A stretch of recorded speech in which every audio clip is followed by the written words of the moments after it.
Bonjour chers amis, eh bien, nous nous retrouvons pour l'étude de la paracha Teruma et nous allons commencer par la première montée.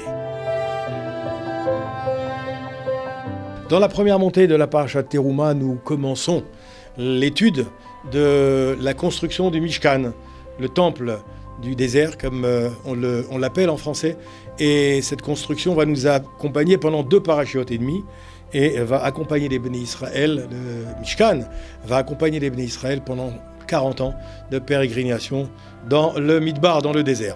Dans la première montée, Akadosh Baruch Hu parle à Moshe Rabbeinu et demande à chaque enfant d'Israël, chaque Béné Israël, d'effectuer une terouma, c'est-à-dire un prélèvement donc sur ses biens, afin de contribuer à la construction donc, de ce Mishkan. Et Akadosh Baruch Hu demande à Moshe Rabbeinu de proposer au Béné Israël de donner différents matériaux, de l'or, de l'argent, du cuivre, des laines précieuses, des peaux, des tentures, des bois, de l'huile, tout un ensemble de choses. Et Akadosh Baruch Hu va nous expliquer, dans cette première montée, va expliquer au Béné Israël comment construire les coffrets qui vont devoir contenir la Torah. C'est ce que nous allons voir dans la deuxième montée. Bien, dans la deuxième montée, Akadosh Baruch Hu explique à Moshe Rabbeinu et au Klal Israël comment façonner le couvercle du Aron HaKodesh. Dans cette deuxième montée, on va voir qu'il y a 3 explications, 3 constructions qui vont être réalisées. Ve'asu Aron Hatzeshitim, on parle du Aron HaKodesh, la pile atomique du Klal Israël, le boîtier dans lequel allait résider l'étape de la loi. Ve'asita Shulchan Hatzeshitim, c'est la table de proposition sur laquelle nous allons mettre les lechem apanim, les pains de proposition. Et Ve'asita Menorah Zahav Tahor, et enfin la construction de la Menorah, le candélabre, qui allait donc également être introduit dans ce Mishkan. Donc on voit dans cette montée qu'Akadosh Baruch Hu explique comment façonner notamment le couvercle du Aron HaKodesh, et notamment il va s'attarder un petit peu sur la fabrication des kérouvim. Les kérouvim, ce sont les 2 petits malachim, les 2 petits anges qui étaient donc construits sur le couvercle et qui se faisaient face, qui avaient une forme humaine. Et nos chachamim nous disent que lorsque il y avait la paix dans le Klal Israël, eh bien ils se regardaient de manière affectueuse, et quand il y avait de la marloquette, ils se tournaient le dos. C'est ce que nous allons dans cette deuxième montée, et nous allons continuer la construction du Mishkan dans la 3e montée. Et bien dans la 3e montée de cette paracha, Akadosh Baruch Hu nous explique comment fabriquer la Menorah. Ve'asita Menorah Zahav Tahor. Cette Menorah devra être fabriquée d'une seule pièce, Miksha Zahav Hi, en un seul bloc d'or pur.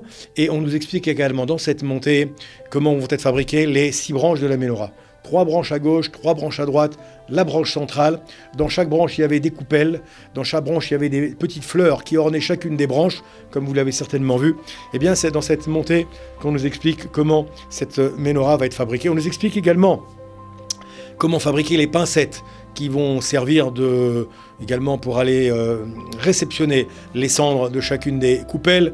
On nous explique également comment vont être fabriqués les cendriers en or pur. Enfin, pour terminer, dans cette montée, Akadosh Baruch Hu décrit ensuite comment recouvrir le tabernacle.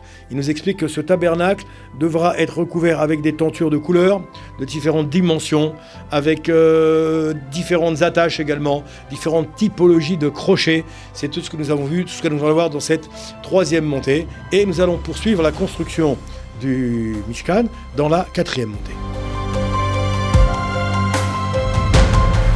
Et dans la 4e montée, que se passe-t-il dans la 4e montée? Nous sommes toujours sur la construction du Mishkan.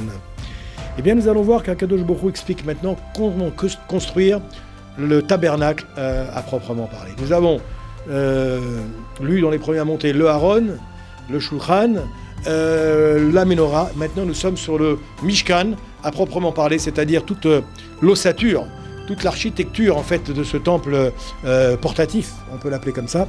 Akadosh Baruch Hu explique comment construire les planches, le nombre de planches qui vont être disposées. C'était un bois tout à fait particulier. C'est marqué Ve'asita et Akerashim, la Mishkan Atse Shittim Omdim. Tu feras des planches pour le Mishkan en bois de Shittim. C'est dans cette montée qu'on nous explique les matériaux qu'on doit utiliser pour fabriquer ce Mishkan, leurs dimensions également.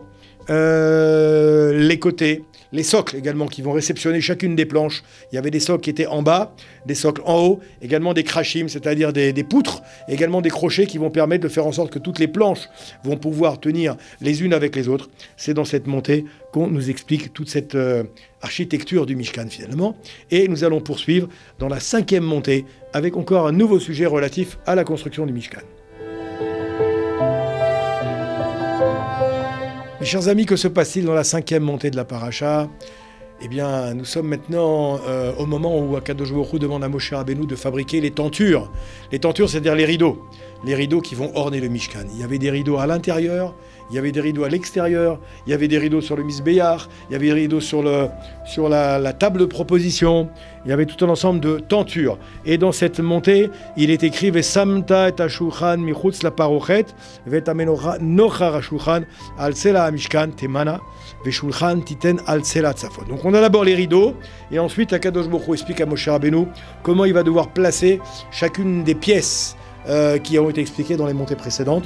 Donc comment placer le couvercle, la caporette, comme on l'appelle ici sur l'arche dans le Saint des Saints, comment placer la table des pains, la table de proposition à l'extérieur du rideau, comment placer la menorah en face de la table, et on nous explique l'orientation de chacune finalement chacune des pièces qui étaient donc qui s'est située dans le Mishkan, et on poursuit toujours la construction du Mishkan dans la 6e montée.